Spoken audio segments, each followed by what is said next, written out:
Hello, everyone, and welcome back to the Common Sense Crypto channel. As with you always, this is Rich doing another video today on XRP.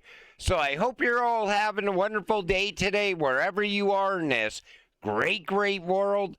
We're going to talk about XRP. And once again, this is the one-day chart. We're sitting here at $2.40. XRP is dumping at the time I'm making this video.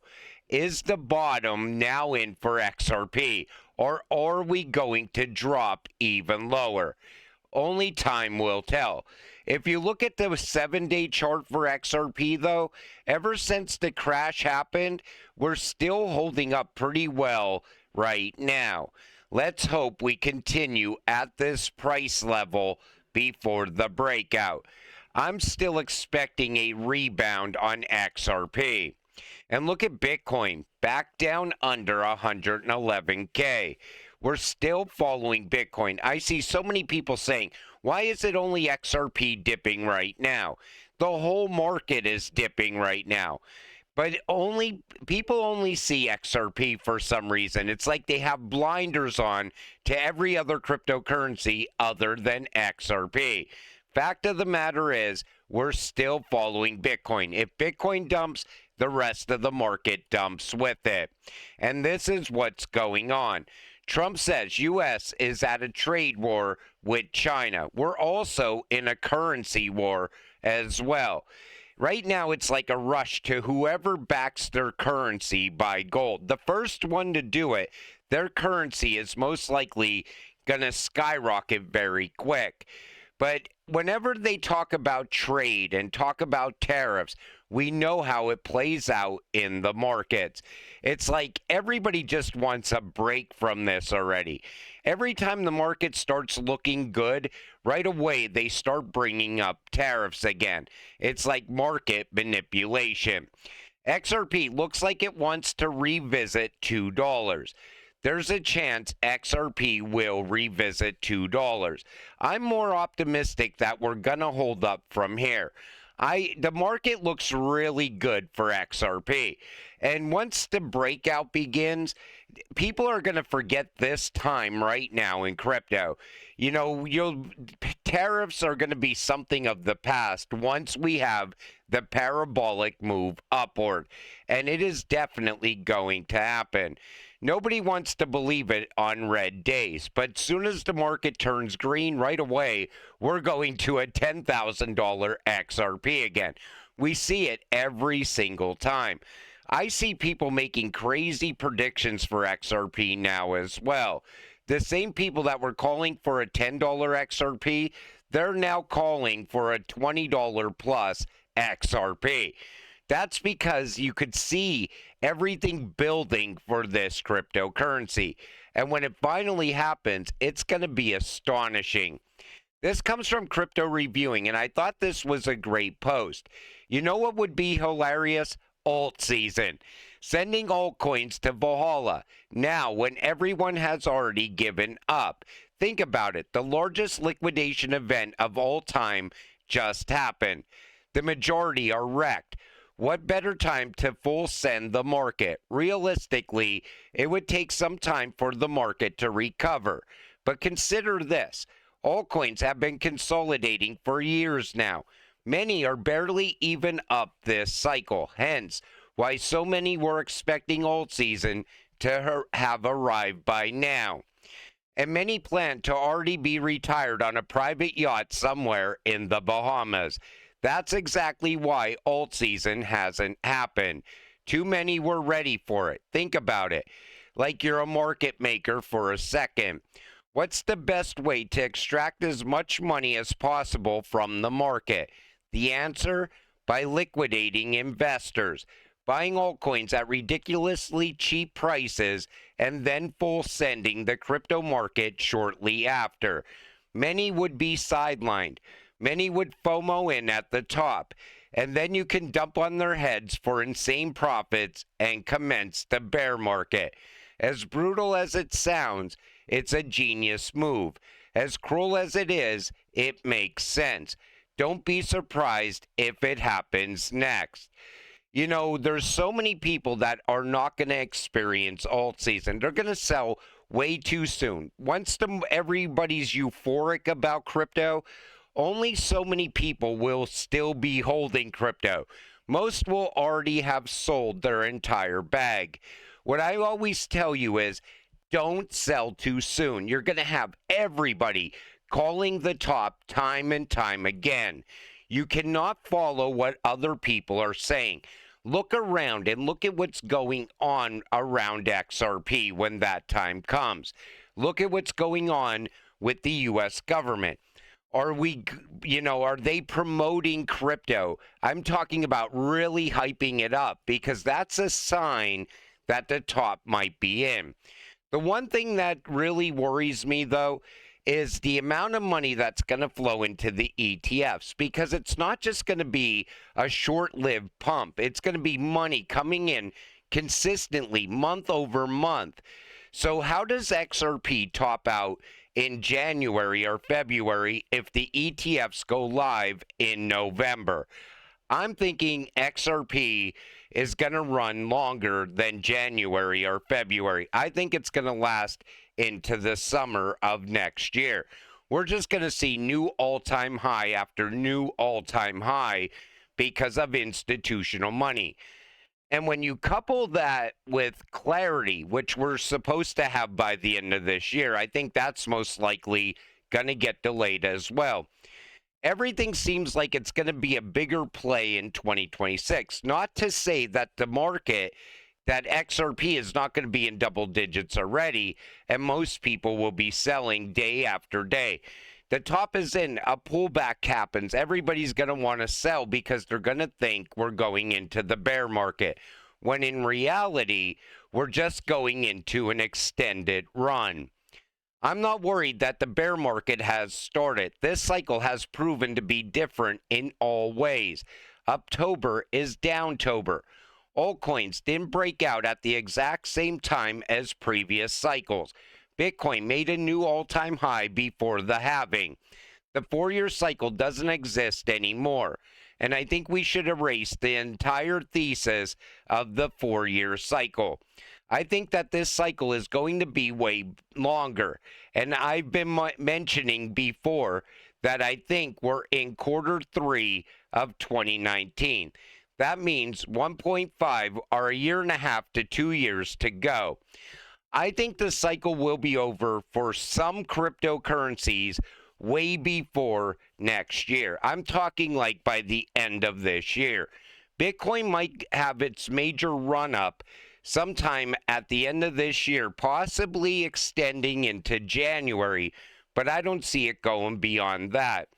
Everybody's talking about the ETF money inflows for Bitcoin as well, but that's only because you have Bitcoin and ETH. Once you start having Solana and XRP and HBAR and these other options, that money's going to shift away from Bitcoin.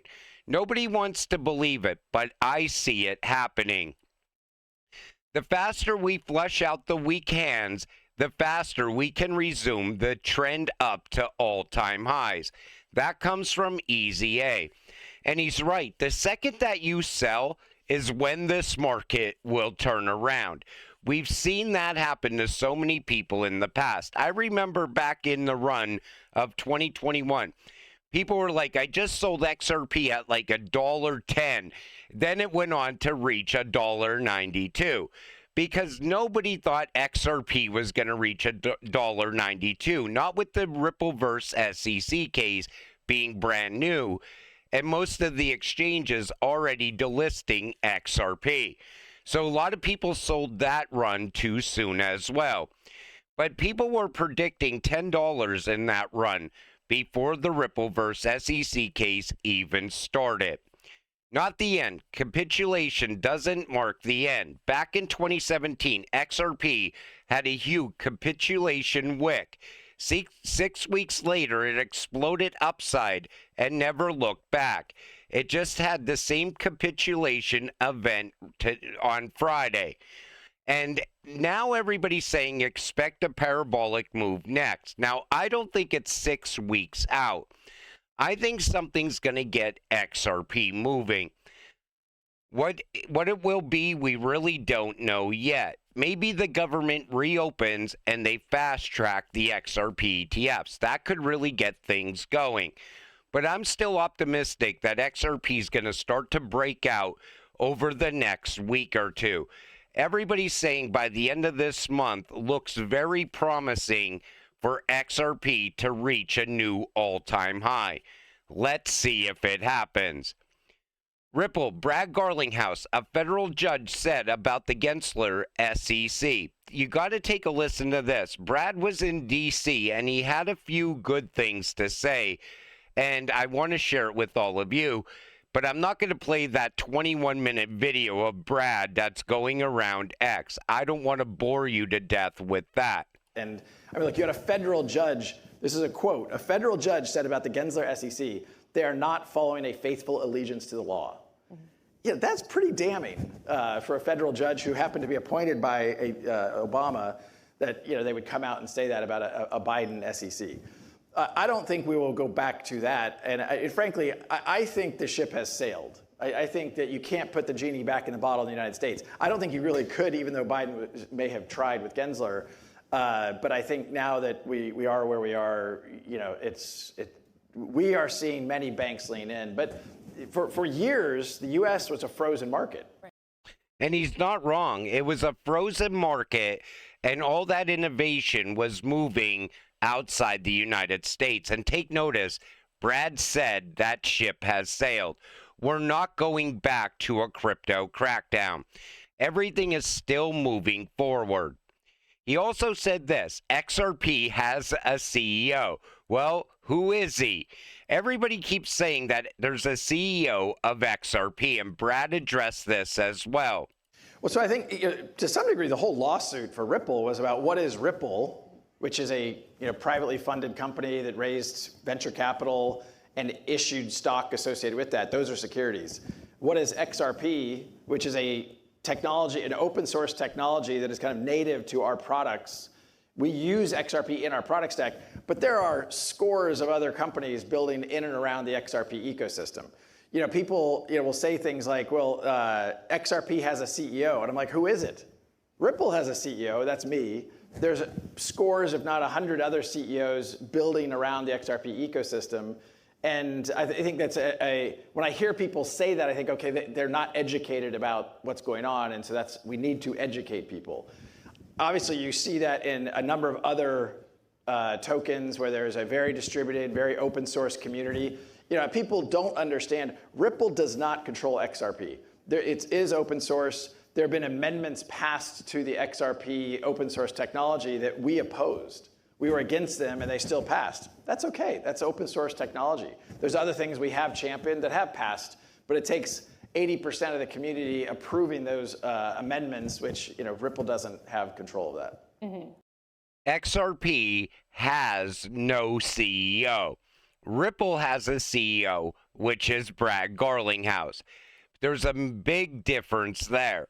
And a lot of people always said, well, what happens if we don't pass laws in the United States? Brad addressed this as well. I'm wondering too, kind of dipping back into market structure here for a second. I mean, if the Senate doesn't get stuffed on market structure, you've said that you've already seen this increased interest in things like stablecoin in the markets.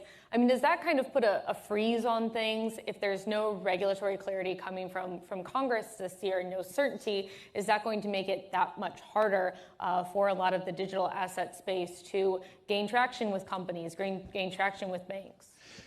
So I think you asked the question in kind of a black versus white, and I think about it as gray. It depends upon the bank. It depends upon what people like Paul Atkins say publicly and put out as position papers on behalf of the SEC or CFTC. And I think it's kind of to be determined. But the more time that goes by, the better I think it is for the industry, period. Again, Ripple happens to be in a unique position, and that we fought a multi-year battle to get that clarity for XRP. And so that the number of people building in and around the XRP ecosystem grew quickly after that resolution was final, because like, oh, okay, this is now clear. I think the whole industry needs that. The whole industry needs to be able to lean in and build, whether you're building payment solutions, custody solutions, land title registry solutions, tokenizing commercial real estate. Like this tsunami is still coming, and I don't think there's anything that the U.S. federal government is going to do to stop that. Leaning in to provide clarity so that consumers are protected, companies know how to operate. The vast, vast, vast majority of entrepreneurs I know in crypto want to play by the rules. They're asking to understand what the rules are. I wonder. And that's why it really doesn't matter if we get that Clarity Act, because some banks are still going to work with Ripple either way. It's just like you have institutional investors. Some of them will act like retail investors. They'll go all in on this space. Others will not come on board until there's regulations in place first. But you're not going to slow down innovation. In fact, the train is already in motion, and the United States is playing catch up to the rest of the world. So the banks in this country, in the United States, they want to get on board as quick as they possibly can because they want a level playing field as well. Think about it. If you're a small little community bank, how do you compete with JP Morgan, Goldman Sachs, these much bigger banks? You have to have something that's absolutely game-changing, and you need that first mover advantage as well. So if a small little community bank jumps on board with crypto, jumps on board with RippleNet and XRP, now they're offering their customers wire transfers in a matter of seconds for less than a penny. That makes them very competitive in the banking market. Plus, if they offer crypto solutions, they're going to bring a lot of new customers through the front door as well. But that's how the world works. Some people, they have to have regulations before they even think about coming into this space. Others will go all in either way. But like I said at the beginning of this video, right now XRP is sitting at $2.41.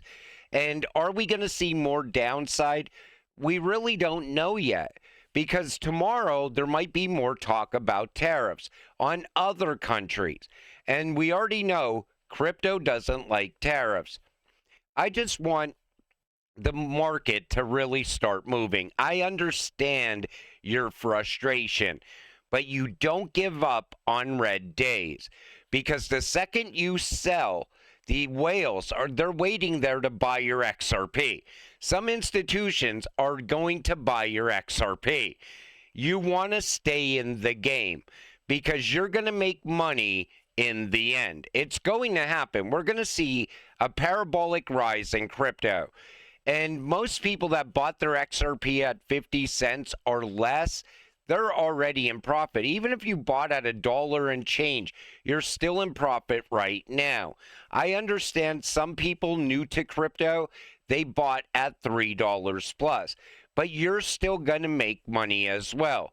You think XRP is not going to achieve a new all-time high? You think it's not going to go into price discovery? Absolutely, that's going to happen. What I look at this right now as is the institutions, they want cheap crypto. Trump talks about tariffs, and what do the institutions get? Cheap crypto. Don't sell on a red day.